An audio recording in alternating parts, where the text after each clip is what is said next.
YouTube. On today's episode of Odyssey Overland 4x4, I'll be showing you how to remove your inner fender off of your square body vehicle or CUCV truck. If this helps, please drop a like, comment down below, and subscribe.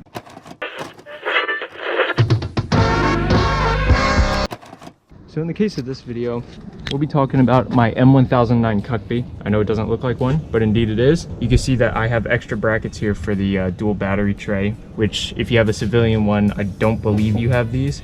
But even if you do, the instructions should be very similar. So something that we might do is remove the tire. That should make it a lot easier for us.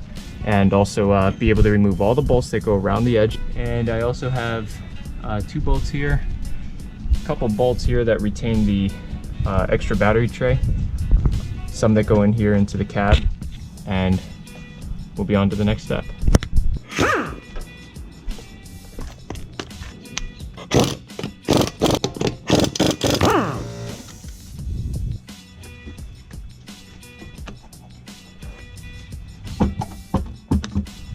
Alright, so as you can see now we have a lot more clear access to what we're working with.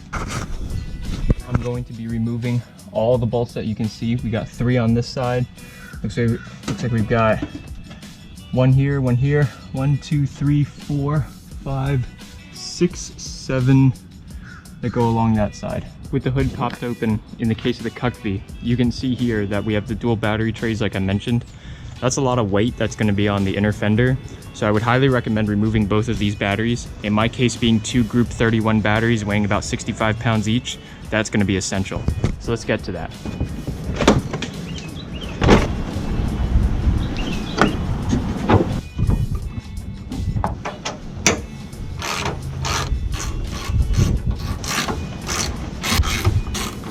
So in the case of the CUCV, we have 4 posts that hold this rear battery tray,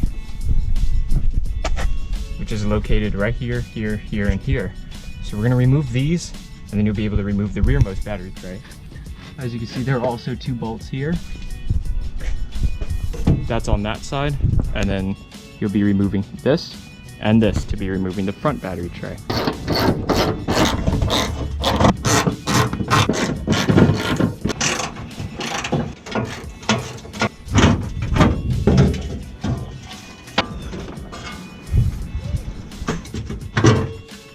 Okay, so now you should have a clean passenger side of your engine bay with all the battery trays out. We have 2 bolts here that hold down this wire harness. This is CUCV specific. I'm not really sure what the civilian ones are like, but just make sure that all ancillary stuff is gone. And then it should be as simple as just removing the bolts that I mentioned before. So all the bolts that go around the perimeter here are 1/2 inch. So now that we have these off, as you can see, the inner fender is still staying put. That's because we have a couple here that go into the cab, and also these that go into the radiator support, or the front clip rather. So we're gonna remove those. Have a helper support this inner fender while you do that, because it will fall down.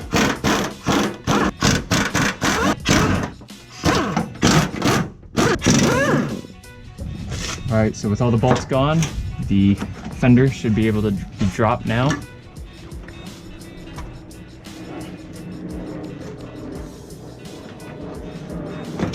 And there she is. The inner fender is now removed. So if you want to remove your outer fender, you could do that at this time. It's the same instructions on the other side.